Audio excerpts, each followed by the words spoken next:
أبدا لن نحيد، أبدا لن نحيد، أبدا لن نحيد عن خطى الإيمان. دربنا درب قويم، دربنا درب قويم بالهدى القرآني. أبدا لن نحيد، أبدا لن نحيد، أبدا لن نحيد عن خطى الإيمان. دربنا درب قويم، دربنا درب قويم بالهدى القرآني. سائر في طريق الحق يا جند الله، سائر في طريق الحق يا جند الله، جند الله، جند الله، جند الله، جند الله. عهدا عليك. Assalamualaikum warahmatullahi wabarakatuh. Waalaikumsalam. Sedang menghormati yang pertama-tama matur nuwun buat teman-teman dari Juruhan Solo Raya, ketuanya ini dan semuanya lah, anggota semuanya ini kami bersaudara. Semarang Solo itu selalu kita sebenarnya musuhan sih sebenarnya, musuhan ya, musuhan terus ya. Oke. Jadi Mas Pur, Pak Pur, matur nuwun atas terselenggaranya acara yang luar biasa ini. Ini kali kedua sebenarnya. Jadi tahun kemarin 2021. Oh iya, 2021 November itu sempat diadakan acara STAR. Sekali tarik. Jadi saya mau cerita dulu sedikit. Jadi STAR itu sebenarnya yang menciptakan brand ini nih ada salah satu kawan kami, kebetulan ikut, Mas Basit namanya, dari Semarang juga. Jadi nyembelih itu gimana caranya? Secepat-cepatnya sembelih, setajam-tajamnya pisau, secepat-cepatnya sembelih. Kalau bisa sekali tarik, kalau bisa sekali gesek, ngapain 2, 3, 4, 5, 6, bahkan 30 kali, 100 kali. Ngapain gitu? Sekali aja cukup. Itu adalah sesuatu yang luar biasa. Dan itu memang kami tularkan gitu ya. Doktrin itu kami tularkan ke teman-teman gitu. Jadi ayolah kita nih sebagai juru sembelih, nah kan banyak teman-teman yang muda juga. Jangan sampailah kita kalah dengan Nyun Sewu yang sampun sepuh-sepuh, dengan Nyun Sewu mungkin pegang pisau aja udah tangannya udah gemeteran, pisaunya nggak tajam dan lain sebagainya gitu ya. Makanya dengan adanya edukasi ini, dengan adanya doktrin ini, ibaratnya mudah-mudahan kita bisa memperbaiki kualitas sembelihan di minimal di lingkungan kita sendiri, minimal di tempat kita sendiri gitu ya. Jadi saya ingat dulu pertama kali itu saya nyembelih di masjid saya itu ya nggak semata-mata terus saya bilang, Pak saya mau nyembelih gini-gini, enggak gitu. Jadi saya korban di situ, saya bilang ke panitianya, Pak saya mau nyembelih sendiri. Dan itu kan memang surahnya seperti itu. Ya.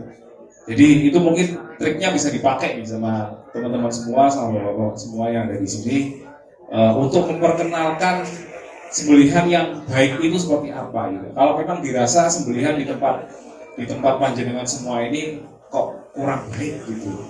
Nah, caranya mungkin salah satunya seperti itu. Korban aja di tempat itu, minta sembelih sendiri. Kita kasih sembelihan yang terbaik. Gitu. Dengan seperti apa? Ya kalau bisa sekali tarik. Gitu. Nah, sebenarnya ini adalah satu teknik yang sebenarnya di Indonesia ini lumayan apa ya? Belum terkenal lah ibaratnya. Saya dulu itu kenal teknik ini dari Jagal Turki, dari Jagal Turki. Ada apa ya? Media saat ini kan YouTube itu kan kita bisa akses informasi apapun ya. Saya searching di situ, ternyata kok stylenya enak banget gitu. Dengan gayanya yang seperti itu, pakai pisaunya juga nggak yang panjang-panjang gitu ya, praktis gitu loh, nggak perlu diikat bahkan sapinya gitu ya, karena dia tahu gitu kemampuan dia untuk bisa pakai eksekusi langsung itu dia tahu, makanya sapi ini juga bahkan di sana itu nggak diikat-ikat. Nah, dari situ muncullah kemauan saya untuk belajar itu. Alhamdulillah di Semarang itu kita buka akses ke RPH, insya Allah mudah ya. Jadi di RPH Semarang itu potong sapi itu ya kurang lebih 20-25 ekor per hari. Nah, itu. Awal saya belajar itu ibaratnya apa ya? Memantapkan hati saja, untuk memantapkan hati saja. Itu saya belajarnya itu hampir setahun. Jadi bagaimana caranya kita menghadapi sapi, kita mengeksekusi si sapi ini udah tidak ada rasa khawatir di dalam hati. Istilahnya wes tatak gitu. Wes wanita gitu. Tatak hati gitu. Itu belajar itu aja hampir setahun ya. Hampir setahun. Dan itu butuh proses yang sangat-sangat panjang sebenarnya. Jadi belajar memantapkan hati dulu, belajar alat dulu, belajar teknik dan lain sebagainya, baru lari ke belajar start gitu. Nah, cuman ya ini ibaratnya kita berbagi aja, gitu. Saya bukan guru di sini, ibaratnya saya bukan masternya, saya bukan apapun yang tadi disebutkan lah. Saya hanya sharing gitu. Saya dulunya juga belajar sama. Proses belajarnya mungkin sama dengan teman-teman yang ada di sini. Cuman mungkin saya belajarnya lebih duluan, jadi makanya bisa duluan gitu.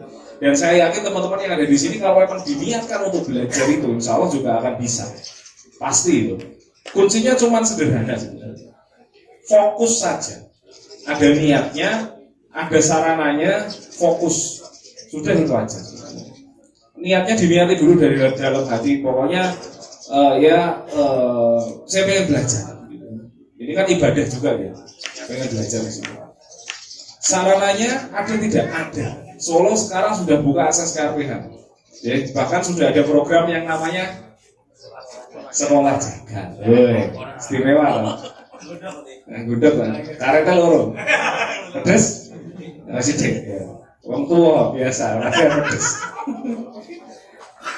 Sekolah jagal itu namanya. Jadi bagaimana kita melatih diri itu untuk menjadi seorang juru sembelih.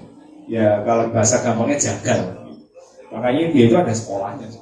Karena begini, kita belajar sembelihan ini sebenarnya susah-susah gampang. Karena kalau kita nggak tahu aksesnya nih, kita hanya belajar setahun sekali. Itu pun tidak belajar. Itu harus action. Di Idul Adha, jenengan Idul Adha, itu kalau jenengan membelih di situ, itu kan bukan belajar. Itu langsung action kan. Tidak ada tahapan belajarnya. Nah, jenengan ketemu sama teman-teman Julia ini, ya diambillah manfaatnya untuk belajar. Dan teman-teman di sini sudah ada program yang namanya sekolah jagal. Monggo, nah, nanti sama Pak Ketua mungkin sama teman-teman Julia Solo yang lain bisa lah cari informasi. Dia mas caranya aku kan dari jagal dan lain sebagainya. Bisa tanya-tanya lebih lanjut seperti itu. Itu ya. Pokoknya tadi ya intinya diniatkan dulu di dalam hati. Pokoknya jangan harus mantap lah pengen belajar. Kedua cari sarananya dari teman-teman Julia Solo. Insya Allah sudah ada sarananya. Dan ketika fokus ini ya itu belajar ya benar-benar belajar gitu. Karena memang sudah ada niat ya niatnya kita wujudkan gitu, kita bulatkan. Kalau belum bisa ya jangan berhenti. Kalau belum bisa jangan berhenti. Karena ini manfaatnya luar biasa gitu. Nanti dari jenengan mungkin bisa ditularkan ke anak, cucu dan lain sebagainya, keturunan yang panjenengan. Insya Allah jadi ilmu yang manfaat gitu. Mungkin langsung saja ke materi biar nggak terlalu panjang. Mohon maaf, mungkin kalau yang belakang-belakang nggak kelihatan, mungkin bisa maju boleh. Saya susun sendiri. Nah, pertama nih ada prasyarat menyembelih. Apa sih sebenarnya dasar seorang penyembelih itu? Dia itu harus gimana gitu ya? Yang pertama dia harus punya pengetahuan mengenai teknik ya, mengenai teknik. Nah ini pengetahuan mengenai teknik dulu. Lalu pengetahuan tentang alat ya. Lalu pengetahuan tentang perilaku hewannya. Jangan sampai nanti kita ketemu sapi mau jadi tukang jagal mau takut sapi kan nggak lucu gitu. Kita harus tahu dulu nih. Kita harus tahu perilaku hewannya dulu. Gitu. lalu ketenangan hatinya, dan terakhir sarana latihannya. Nah ini harus ketemu dulu semuanya sebelum kita melanjutkan ke tahap yang selanjutnya gitu. Ini sebagai prasyarat. Yang selanjutnya ini kita bahas satu persatu ya. Pengetahuan teknik. Yang pertama, kita harus ngerti dulu caranya teknik perbahan dulu. Harus ngerti caranya jagal dulu. Gimana caranya? Ojo sampai odo-odoan gitu ya. Sing siji ngomongin jagali cara ning ngene, sing siji ngomongin jagali lah ora ketemu gitu. Orang barbar gitu. Itu makanya yang bikin di masjid itu kadang-kadang lama dan lain sebagainya seperti itu. Karena terlalu banyak komando dan gak ada yang ngerti sebenarnya. Yang ngerti hanya 1-2 orang, yang mungkin yang muda-muda aja yang ngerti, tapi nggak pernah dipercaya ini sama orang-orang tua tuh. Biasanya seperti itu ya. Biasanya seperti itu. Gitu. Nah, makanya tadi mungkin triknya ya itu tadi seperti tadi yang saya bilang, saya kasih tips di awal itu tadi, korban dulu di situ, minta beli sendiri. Itu tips dari saya. Mampu melakukan perubahan hewan dengan baik menggunakan teknik yang memenuhi unsur keserawan. Nah ini penting. Tahu tekniknya tapi awur-awuran juga nggak ketemu juga. Gitu. Banyak teknik yang bisa kita gunakan nih. Sebenarnya yang paling gampang adalah berlay atau squeeze. Ya, berlay atau squeeze. Kalau ini nanti mungkin ini dasar banget sebenarnya. Saya dengan temanya sebenarnya sudah nggak masuk ya, cuman kita bahas sedikit-sedikit ya.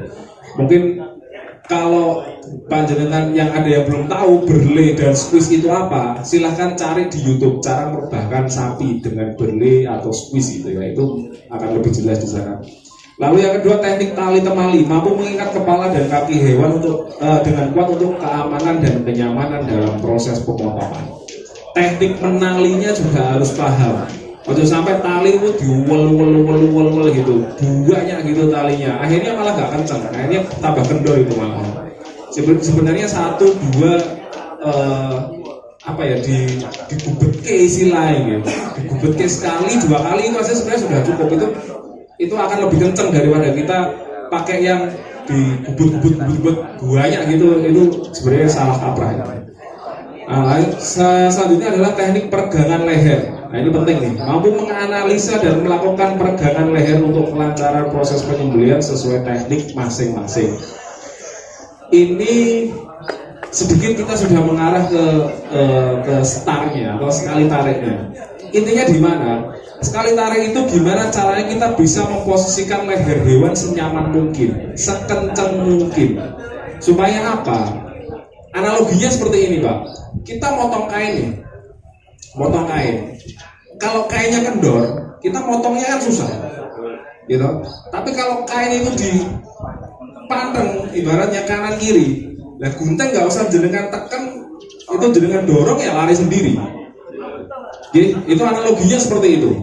Sekali tarik itu analoginya seperti itu. Jadi gimana caranya kita memposisikan leher hewan ini sekencang mungkin, gitu ya. Jadi supaya peso masuk itu begitu masuk ya berat ya, kebuka semua gitu. Lalu yang selanjutnya adalah teknik sayatan gitu. Mau melakukan penyembelihan dengan berbagai teknik sayatan, antara lain teknik ada yang tarik, ada yang dorong, ada yang kombinasi tarik dan juga dorong gitu. Atau ngocok lah ibaratnya, dikocok sebelum bicara nih gitu, gesek terus gitu. Nah, ini biasanya yang baru pemula-pemula tidak ada masalah. Tapi kalau sudah mantap ibaratnya jadi kalau sudah mantap ibaratnya harus punya satu teknik pegangan, mau teknik tarik atau mau teknik dorong. Berdiri. Oh gitu, oke siap.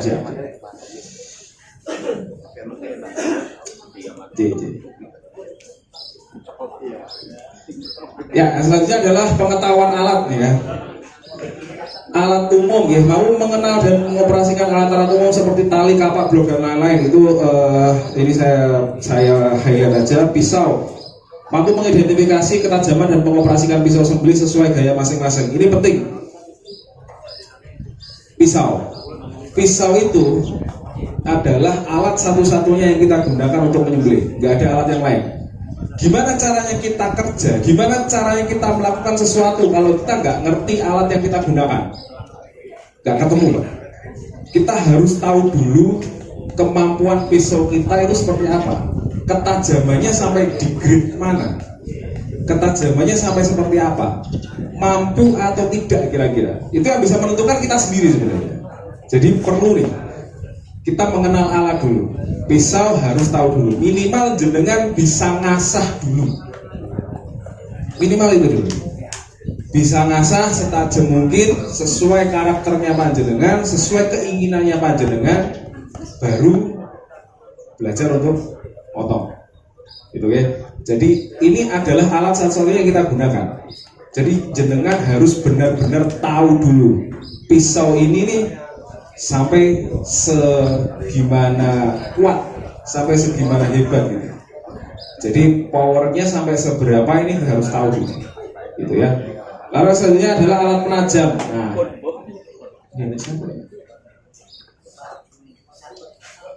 alat penajam. Ini yang kalau saya bilang ini jimatnya para jagal itu sebenarnya ini jimat nih sebenarnya. Karena kita nggak mungkin bawa batu asah ke lapangan, nggak mungkin. Kerja enak-enak kerja harus ngasah dulu. Kerja sebentar ngasah lagi, yo garis esok. Kita motong sapi 10 ya 2 hari baru selesai. Belajar seperti ini sangat-sangat penting. Pisau belajar, alat penajam belajar juga. Ini banyak karakter seperti ini ya, alat seperti ini. Ada yang namanya sharpening, ada yang namanya honing dengan grade yang masing-masing, dengan kualitas yang masing-masing. Kalau saya cocoknya pakai Victorinox. Ini seri apa ya? 5 bro itu 8303 ya. 8 Victorinox 8303 25 cm. Ini kayak gini ya. Ini di semua pisau saya pikir masih bisa masuk sih. Kecuali super steel ya. Kayak yang tadi disebutin Mas Bowo itu Vanadis 8 kayak gitu, Vanadis 24, pokoknya yang baja-baja modern nggak bisa pakai itu, pakainya honing yang halus. Ya, selanjutnya ini pengetahuan perilaku hewan ya, penting nih. Mampu mengendalikan, menuntun dan menggiring sapi, ya penting. Kadang-kadang kita nggak bisa nuntun aja berani-berani motong, wis ora ketemu. Nuntunnya wedi meh beleh iki nggak ketemu gitu. Nah, jadi harus minimal itu dulu, bisa nuntun dulu. Oke. Nuntun itu juga ada tekniknya. Kalau jenengan lihat apa ya, yang ngirim sapi lah ibaratnya, ada tukang ngirim sapi ke masjid panjenengan gitu. Nuntunnya itu ada satu di depan, ada yang satu di belakang, gitu ya. Jangan langsung dipegang kelohnya dan lain sebagainya itu. Nah, mungkin nanti jenengan bisa cari tips sendiri lah itu. Mampu mengetahui jenis kulit sapi yang akan disembelih, ini penting. Dan ini akan menjadi kebiasaan ibaratnya. Semakin jenengan jam terbangnya tinggi, semakin jenengan sering menyembelih, akan semakin tahu karakter kulit sapi. Dari jalannya aja, itu nyuwun sewu gitu, bukan sombong gitu, saya berbagi gitu. Dulu tuh saya nggak ngerti sama sekali. Ternyata kulit sapi itu banyak sekali karakternya. Ada yang tipis, ada yang tebel, ada yang kering, ada yang ulet gitu ya. Bahkan sampai sekarang saya dari sapi jalan aja saya sudah tahu itu ini kulitnya itu seperti apa gitu. Dari jenis, dari solahnya ibaratnya gitu, dari glembernya itu kan gimana ya, geraknya itu udah kelihatan gitu. Ya, ini hubungannya nanti sama jam terbang. Cuman ini perlu untuk mengidentifikasi itu. Fungsinya apa? Jadi kita bisa mengukur ini harus berapa powernya untuk buka kulit ini, gitu. Pakai power sedikit sudah masuk atau harus pakai power ekstra masuk gitu ya. Jangan sampai kita ketemu sapi FH, katakanlah FH itu sapi perah nih. Sapi perah tapi beler powernya luar biasa. Yang ada apa? Pisau kita pasti natap ke tulang. Karena kulit itu tipis banget kalau FH itu karakternya. Kalau kulit sapi susu itu powernya digedein gitu. Akhirnya natap tulang pisaunya. Jadi dari pisau yang sangat tajam itu tadi gara-gara natap tulang ya akhirnya tumpul. Akhirnya nggak bisa dibuat potong di sapi yang selanjutnya. Padahal sapi selanjutnya lebih gede. Itu limosin katakanlah gitu ya. Nah, jangan sampai blunder seperti itu di lapangan, jangan sampai. Terus bawa juga pisau serep itu pasti jenengan harus punya gitu ya. Next. Nah, selanjutnya adalah ketenangan hati nih. Ketenangan hati ketika menuntun sapi ini penting hingga menyembelihnya. Jadi dituntun kita anteng gitu ya. Sapinya juga insya Allah anteng, jagal kita anteng, nggak usah berisik, nggak usah teriak-teriak dan lain sebagainya, anteng aja, pokoknya tenang aja. Insya Allah sapinya juga akan tenang. Lalu ketenangan hati ketika hendak menyembelih itu juga seperti tadi yang saya sampaikan. Saya latihan seperti ini pun butuh waktu kurang lebih 1 tahun. Ini hubungannya dengan jam terbang. Makanya kalau jenengan tidak ada latihan ibaratnya, jenengan tidak ada sarananya untuk latihan, tidak akan bisa, saya yakin. Nah, ini ada satu quote lah. Keterangan hati adalah menjadi modal utama dan hanya dapat diperoleh dengan cara berlatih sehingga menjadi terbiasa. Kalau apa-apa sudah terbiasa, ya wis biasa weh. Bukan menjadi hal yang luar biasa. Mau menghadapi sapi segede apapun, wis biasa weh. Terus jangan kita ibaratnya wah sapi ini 1 ton gitu katakanlah. Sumbangannya Pak Jokowi katakanlah di masjid ini, sapinya masih besar gitu. Terus kita jadi takut dan lain sebagainya. Enggak, karena kita sudah biasa menghadapi seperti itu, makanya jam terbang itu penting. Latihan dan latihan terus. Ya. Selanjutnya sarana latihan ya, latihan teori. Nah, identifikasi masalah dan membuka diskusi bersama teman. Nah, penting ini. Teorinya kita pertajam dulu. Kita harus ngerti dulu. Makanya tadi saya bilang contoh seperti untuk jagal sapi katakanlah kita pakai simbol squeeze atau berlay, itu kan masalah teori sebenarnya. Teorinya harus ngerti dulu nih. Kenapa kok disimpul seperti itu? Kenapa kok bukan langsung digubet-gubet dan lain sebagainya? Kenapa harus disimpulnya di badan bukan di kaki? Kenapa harus kepalanya harus kita tempelkan ke tanah, tidak tinggi gitu? Itu semua hubungannya teori. Kita harus ngerti dulu teorinya gimana dulu, supaya prakteknya kita lebih gampang. Latihan praktek buka akses dengan RPH atau dengan pengusaha kikos tempat. RPH sudah punya di Solo, ya. Insya Allah dibuat latihan juga boleh. Pengusaha kikos juga insya Allah banyak. Tadi Mas Bowo tadi yang pembawa acara itu juga pengusaha kikos. Kalau mau latihan juga insya Allah boleh di Wongi. Hilang. MC. Oh iya mas. Lanjut. Gitu. Nah ini ada quote dari Bruce Lee, saya suka nih quote-nya nih. Aku tidak pernah takut akan seseorang yang telah berlatih melakukan 10.000 tendangan sekali waktu. Tapi aku takut terhadap seseorang yang berlatih melakukan 1 tendangan 10.000 kali. Intinya apa di sini? Fokus. Kalau mau gayanya mau narik ya narik aja terus. Saisone narik pokoknya. Terus aja. Fokus. Jangan hari ini jenengan latih tarik, jenengan besok latih dorong, besok lagi kombinasi dan lain sebagainya. Bubrah pikirannya. Tarik dulu. Kalau bisa narik, besok dorong. Itu. Ini sama aja kayak kita menggunakan peso ya. Contoh, kita hari ini pakai peso 17 cm katakanlah untuk potong sapi. Kok mau turun? Ini harus dimantapkan dulu. Di 17 kita udah mantap belum? Kalau 17 sudah belum mantap, gimana kita mau turun? Nggak mungkin. 17 mantap dulu, baru turun. Katakanlah di 16 cm atau di 15 cm. Itu boleh. Ya, selanjutnya, nah ini masuk ke startnya ya. Untuk dapat melakukan sembelihan dengan sekali tarik itu sedikitnya ada 3 faktor yang sangat berpengaruh. Yang pertama kontrol dan powernya. Yang kedua adalah pisau yang mumpuni. Yang ketiga adalah peregangan leher hewan. Intinya 3 itu aja sebenarnya, tidak ada yang lain. Nah, kontrol dan power pisau.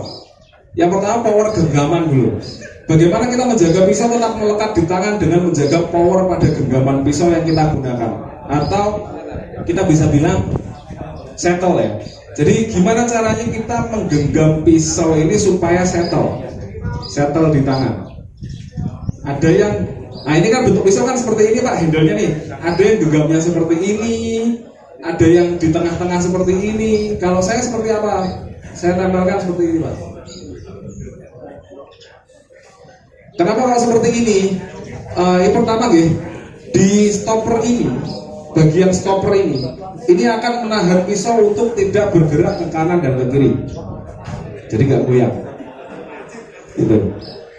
Jadi pisau ini settle di tangan. Jadi bagaimana kita caranya masukin pisau ini ke leher hewan ini dari bawah sampai atas itu pisau tidak bergerak kemana-mana, nggak lari-lari ibaratnya, ubik ibaratnya gitu. Nah, kalau kita megangnya seperti ini ada kecenderungan pisau akan geser-geser seperti ini.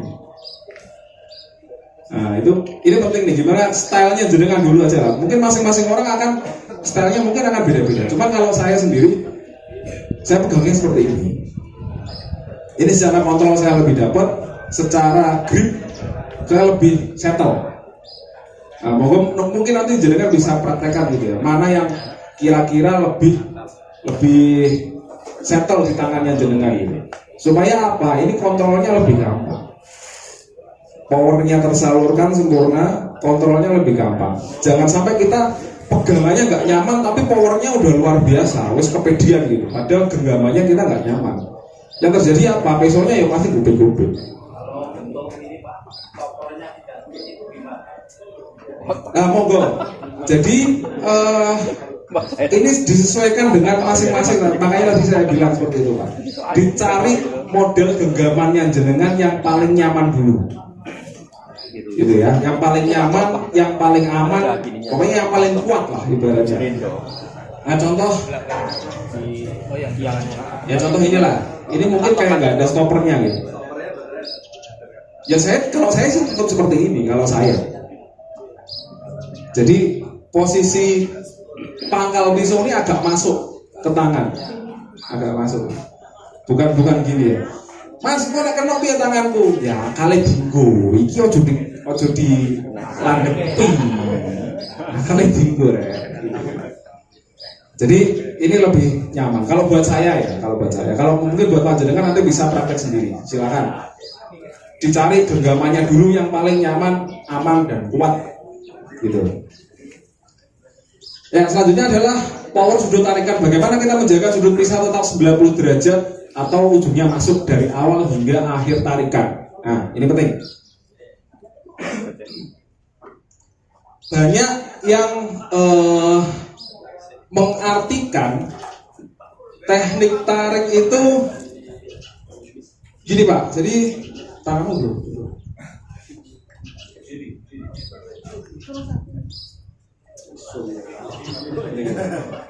Jadi banyak yang mengartikan teknik tarik itu begini ya, pisaunya jalan seperti ini. Ini salah kaprah. Dari bawah ke sini pisaunya dijalankan ke sini, salah kaprah. Ini bukan teknik tarik namanya, itu teknik muter. Bukan tarik. Jadi yang benar tuh gimana? Yang benar itu adalah dari bawah seperti ini. Ini pisau gimana caranya? Sudutnya tetap 90 derajat dengan tangan. Jangan sampai pisaunya kalah ya. Jangan sampai pisaunya karena kena kulit terus pisaunya kalah seperti ini udah saya bilang gagal. Jadi gimana caranya? Ini tetap kita jaga sudutnya 90 derajat tetap masuk. Jadi begini, ini ditarik, Jadi begini, ini yang kerja pertama dari pisau ini.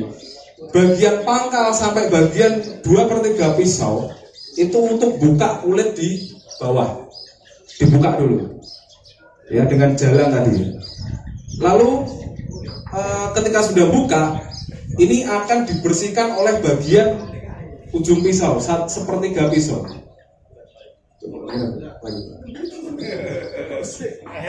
Ini ya. Jadi ini untuk buka dulu. Ini kan sudah buka nih otomatis ini. Nah ini 1/3 pisau ini untuk membersihkan dari samping ke atasnya. Cara kerjanya seperti itu. Jadi power sudut tarikan itu sangat penting. Jangan sampai ini nanti kalah gini. Kalau pisaunya jenengan sampai seperti ini, ya ini banyak gagalnya lah saya bilang. Pasti nggak bersih, nggak bisa sekali tarik gitu. Kalaupun ini bisa ketarik, ini pasti masih ada sisa. Nggak mungkin bersih, nggak mungkin clear gitu ya. Karena apa? Kalau kita sudah berani narik seperti ini, kita kan harus pede. Sekali tarik harus bersih, harus terpotong semua. Kalau sampai tidak terpotong, ini kita membalikkannya lagi susah masalahnya. Ya. Kalau seperti ini, wah pisau sudah sampai sini nih. padahal masih ada sisa di sini. Kita balikannya lagi ini susah. Jadi pastikan ini sudut ini benar-benar masuk dulu. Ini untuk buka dulu, masukkan pisau. Jangan sampai pisau ini kalah begini. Ini pasti nggak bersih. Banyak nggak bersihnya, ibaratnya gitu. Nah, power sudut tarikan. Next. Kuda-kuda kaki, penting nih. Bagaimana kita menggunakan seluruh badan menjadi sumber power dengan mengatur kuda-kuda kaki yang aman, yang nyaman, aman dan kuat. Nah, kuda-kuda ini sangat penting. Sama kayak kita angkat beban, kita melakukan hal apapun. Sebenarnya kuda-kuda itu kan sangat penting, Pak, karena akan menentukan hasil itu nanti. Contoh ya, kita nyamannya dengan kuda-kuda dua kaki sejajar. Contoh, kita narik gitu. Ya udah pakai itu dulu. Kalau ini udah nyaman, boleh jenengan cari alternatif lain. Mungkin yang kaki kiri di depan atau kaki kanan di depan, monggo, itu selera masing-masing. Cuman kalau saya kiri depan biasanya, kiri depan jadi begini, tarik ke belakang. Dan ini powernya menggunakan seluruh tubuh, Pak. Jangan cuma tangannya aja. Nah, jadi dari bawah buka. Jadi powernya di seluruh tubuh ini jenengan salurkan ke tangan ya. Nah, jadi dibantu gitu. Jadi nggak berat lah, nggak terlalu berat. Jangan bilang wah yo mesti iso masih wong awake budi gitu. Enggak itu intinya. Itu tekniknya sebenarnya. Tekniknya benar atau tidak? Kalau orang yang segede saya pun tekniknya nggak benar, ya nggak bakal bisa. Bahkan orang yang lebih gede kalau tekniknya nggak benar ya nggak akan bisa. Orang yang kurus kecil tekniknya benar ya pasti bisa. Jadi jangan khawatir masalah size lah ibaratnya ya. Mau yang gede mau yang kecil, yang penting tekniknya harus benar. Nah ini kuda-kuda kaki penting. Nah ini mudah-mudahan kelihatan deh. Ini contoh aja.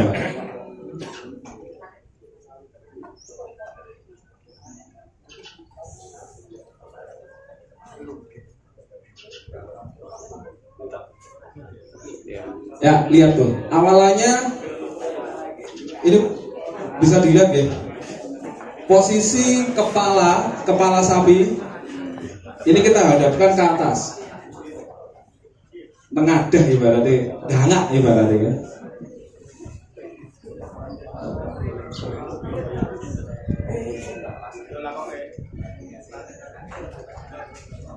Ini ya, kepala sapi menghadap ke atas atau ibaratnya dangak, gitu ya.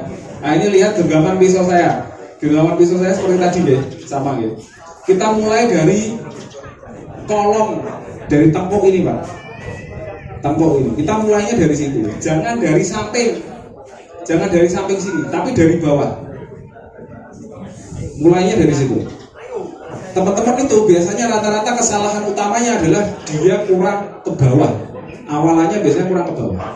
Powernya sudah oke, pesonya udah bagus, tapi dia nggak pede. Dia pasti mengawalinya dari samping. Nah ini susahnya di situ. Kalau dari samping sini, biasanya apa ya? Ibaratnya kurang dalam lah bukanya tuh. Jadi sampai atas ini pisaunya sampai atas ini belum kebuka sempurna kulitnya, sehingga ya sembelihnya menjadi nggak sempurna. Tapi kalau dari bawah sini startnya sampai samping sini pisaunya jenengan itu sudah kebuka sempurna.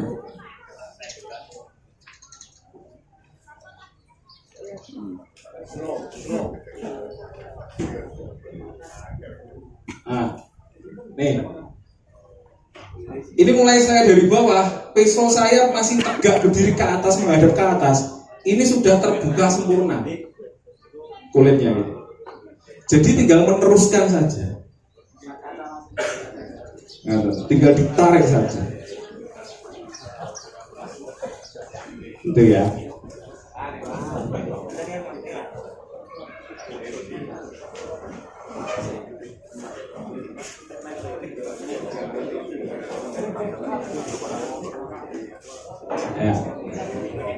Ya.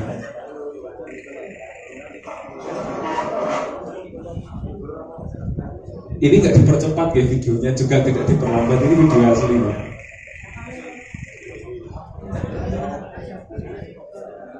Nah, sesimpel itu aja. Peso jangan, pokoknya peso jangan sampai kalah. Ibaratnya ojo sampai cepat. Peso tetap harus masuk ke dalam. Usahakan seperti ini. Dari bawah, dari tepuk, startnya geser agak ke atas, pakai gesekan dulu. Sudah kebuka sampai samping tinggal diteruskan. Gitu. Ini kalau saya jelaskan seperti ini masih susah. Ini gampangnya praktek sebenarnya Pak. Saestu, gampangnya praktek. Soalnya ini gambaran aja lah ya. Mudah-mudahan podo pengen ngono ya, terus podo melu-melu nang RPH. Wong Solo bingung. J, monggo silakan Pak. Ya. Ditekan boleh, digesek boleh. Makanya tadi saya bilang harus tahu jenis karakter kulitnya. Kalau kulitnya tebal, jenengan tekan, yo nggak bisa. Harus digesek kan. Kalau kulitnya tipis, jenengan tekan, jenengan sentak sedikit gini pasti sudah sobek. Nah itu penting. Karakter kulit itu penting. Nah selanjutnya adalah ukuran bilah ya. Ukuran bilah yang pas untuk tenis kalian tarik nih, panjangnya 14 sampai 18. 14 itu saya pikir sudah, itu ukuran paling minimal lah, 14 cm. Maksimalnya sebenarnya 20 nih masih bisa, cuman sudah tidak ideal. Kenapa kok harus pakai peso pendek ya? Ini penjelasan sedikit. Analoginya gini Pak. Kita mau pukul orang nih ya, kita bawa bambu nih, kita bawa bambu mau pukul orang. Orangnya tuh ya paling dekat lah, jarak 2 meter dari kita. Tapi kita bawa bambu 4 meter. Ya kita kontrolnya kan susah gitu. Beda dengan kita bawa bambu yang cuma 1 meter. Yo nutuk wetok gitu kan. Dengan cepat gitu ya, powernya ada gitu. Kalau kita pakai bambu 4 meter lah, gotong wis sabotan. Jadi sebenarnya semakin panjang pisau itu powernya semakin hilang sebenarnya. Saya bisa pastikan itu. Karena ya saya ngalami sendiri gitu. Pakai peso 25, 23, 22 itu dengan peso yang 18, 17, 16 itu powernya lebih besar yang peso pendek. Karena ibaratnya apa ya? Kita menyalurkan powernya itu langsung gitu. Beda dengan yang dimensinya panjang.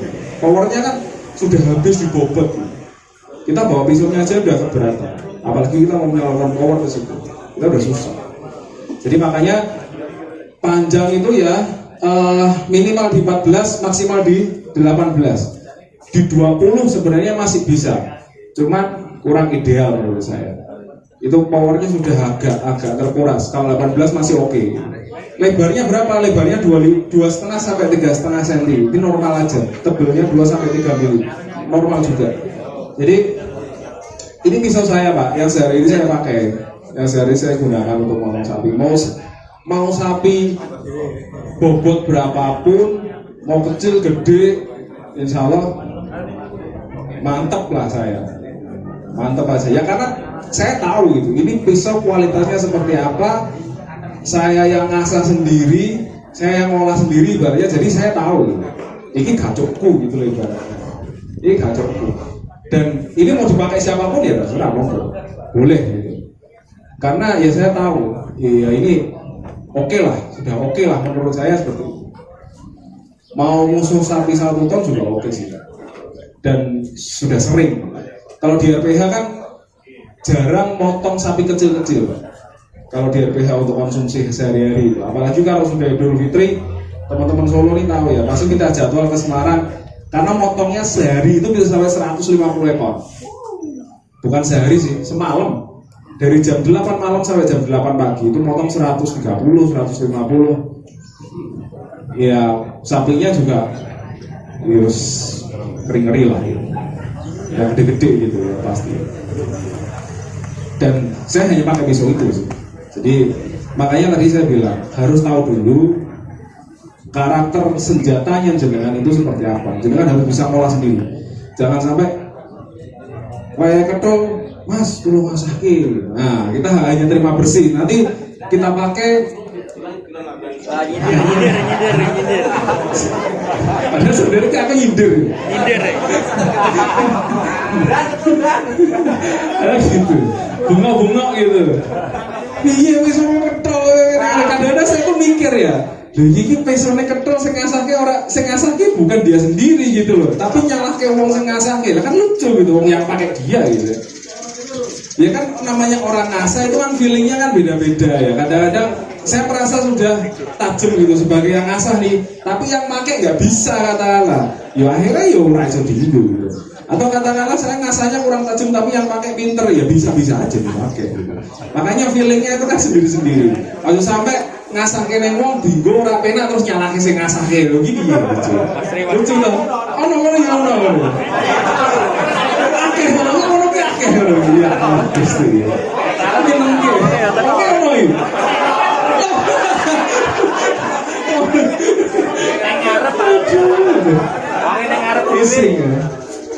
Nah itu maksud saya lah, pokoknya itu krusial banget karena yang saya boleh sekali lagi saya ulangi, jagal itu cuma kerjanya pakai peso, nggak ada yang lain.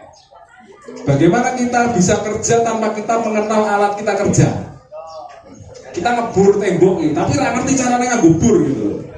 Matanya ketol barang ya tetap buai, dicogok sampai sedino ya bakal tembus. Itu analoginya seperti itu. Makanya kalau ngasah ya ngasah sendiri. Peso ibaratnya ya harus tahu sendiri karakternya seperti apa. Saya pengen peso yang seperti ini, di ketajaman grade sekian, panjangnya sekian, modelnya kayak gini, harus ngerti gitu.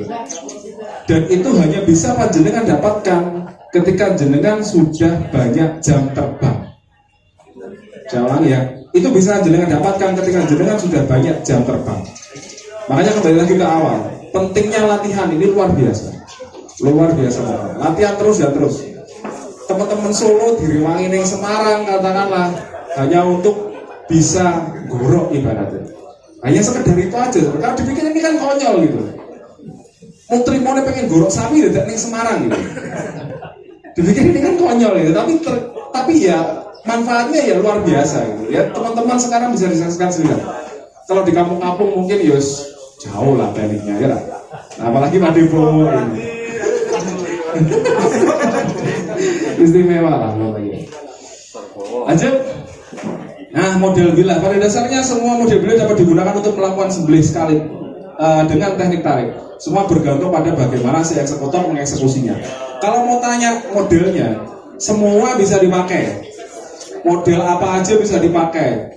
Ini yang cimeter nih, cimeter bisa dipakai. Ini burnus bisa dipakai. Ini yang ketiga ini bos kini, enggak lah. Ini untuk menguliti ya. Kalau dua ini untuk bonding, bisa dipakai tarik ini bisa sembelih. Saya sudah bisa, saya sudah pernah pakai, kalau sudah bisa. Saya sudah pernah pakai dan bisa digunakan. Ini semua model-model seperti ini tergantung kenyamanan masing-masing jokinya saja. Kalau jenengan sudah bisa ya Medica Peso model ini harus bisa pokoknya. Itu. Karena tekniknya sudah benar. Jadi sembelihannya ya pasti bisa, pasti berhasil.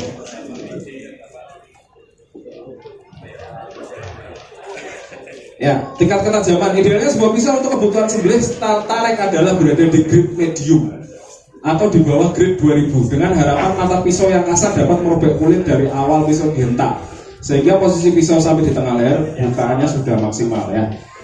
Ini hubungannya tadi dengan asah. Tingkat ketajamannya kalau saya pribadi ya, ini pengalaman saya pribadi. Ini di bawah grade 2000. Grade 2000 ini iya mas.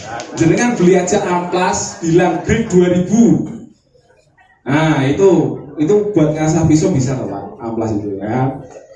Nah kalau beli batu ya batunya jangan sampai melebihi grade 2000. Kalau saya seperti itu. Karena apa? Ketika jenengan pesonya ini ada di grade yang tinggi, semakin tinggi grade itu kan semakin halus, gitu, semakin otomatis akan licin. Jadi ibaratnya kalau mata pisau seperti ini, ya, kalau di grade 2000 lu mata pisaunya masih seperti ini, tapi kalau semakin tinggi akan semakin merapat dia matanya. Nah kalau gini mau gesek susah. Tapi kalau seperti ini, kalau kayak geraji seperti ini merobek kulit ini enak banget. Nah, ibaratnya greges. Nah, itu loh, greges gigit gitu. Di kulit itu orang berbes ya, orang berbes. Berbes milih. Berbes milih sampai banjir gitu Mas Bowo. Gitu. Jadi grade-nya di bawah 2000, jangan sampai melebihi itu karena licin. Bisa mungkin di grade lebih dari itu bisa. Tapi ibaratnya ketajamannya itu pasti nggak lama.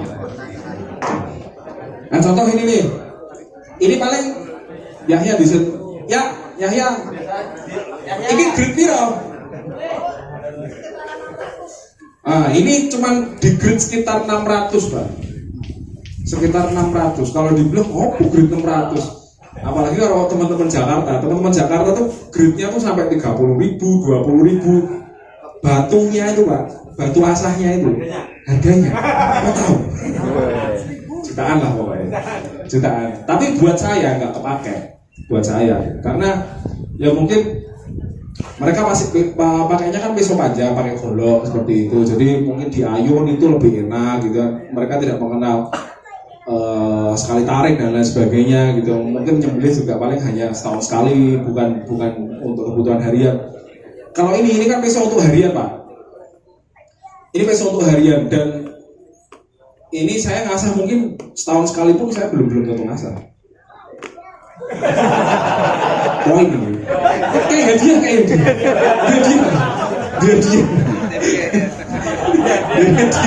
Kasih dia. Betul.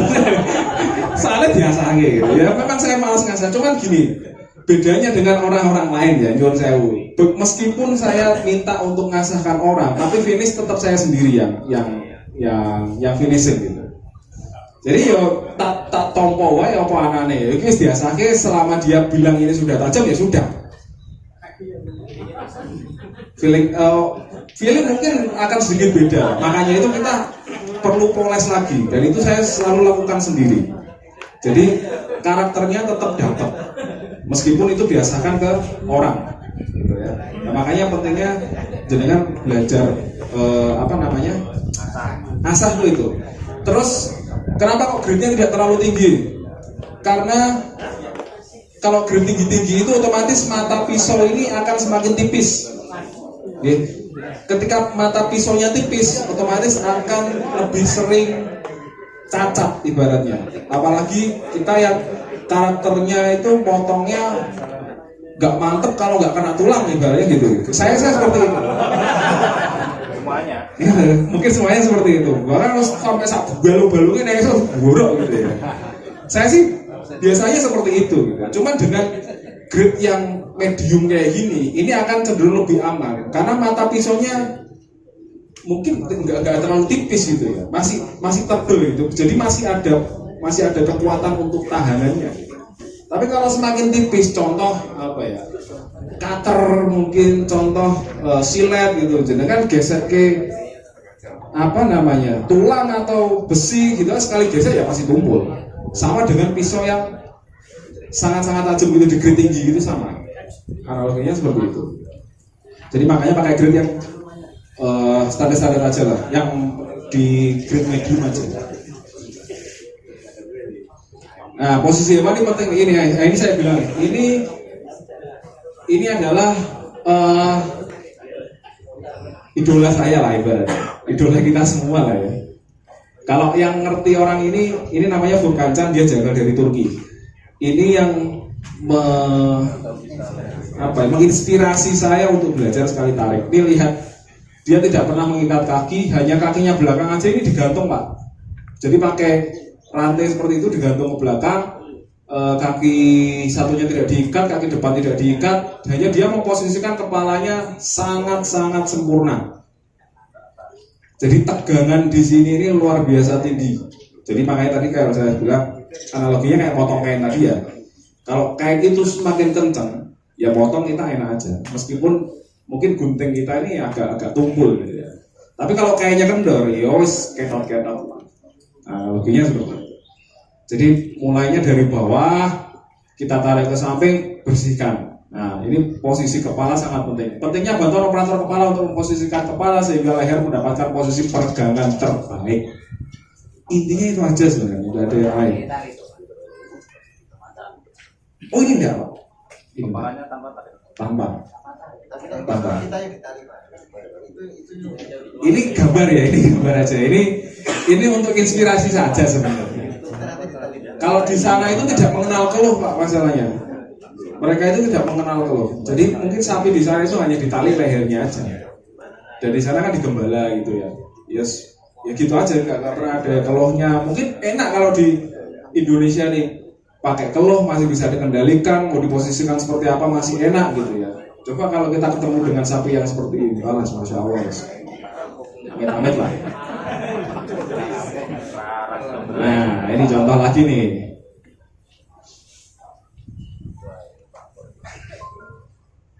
Nih, lihat si operator ini memposisikan kepalanya. Jadi ini satu operator dia narik gelember ke arah belakang. Operator kepala depan ini dia narik kepala ke sana ya. Nah, ini bukti si motor sopo. Ini Pak Mas Bowo lagi gitu, sangar gini. Rasi motor.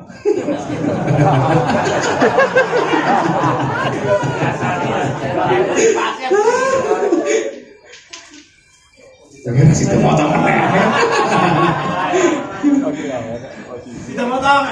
Ini saya di Balai Kota Semarang tahun 2020 kalau tidak salah.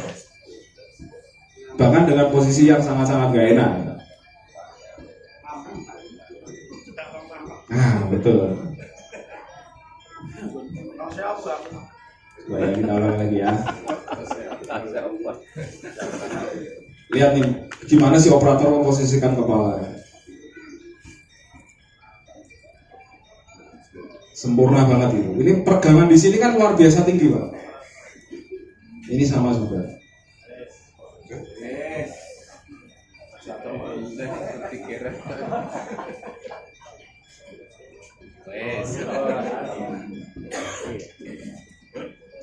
Ini posisinya nggak enak banget, cuman saya paksakan karena saya tahu ini sapinya kulitnya tipis banget. Posisinya mirip. Dan sebenarnya nggak terlalu kencang, tapi ke tangan kiri saya tetap ikut main.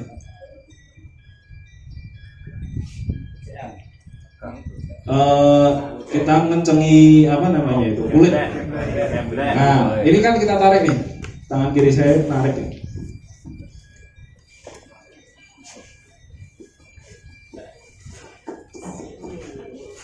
Nah, ini, tangan kiri saya kan ikut tarik.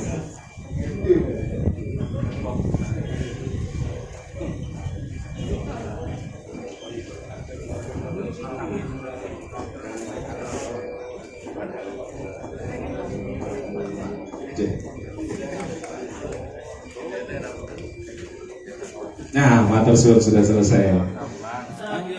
في طريق الحق يا جند الله سائر في طريق الحق يا جند الله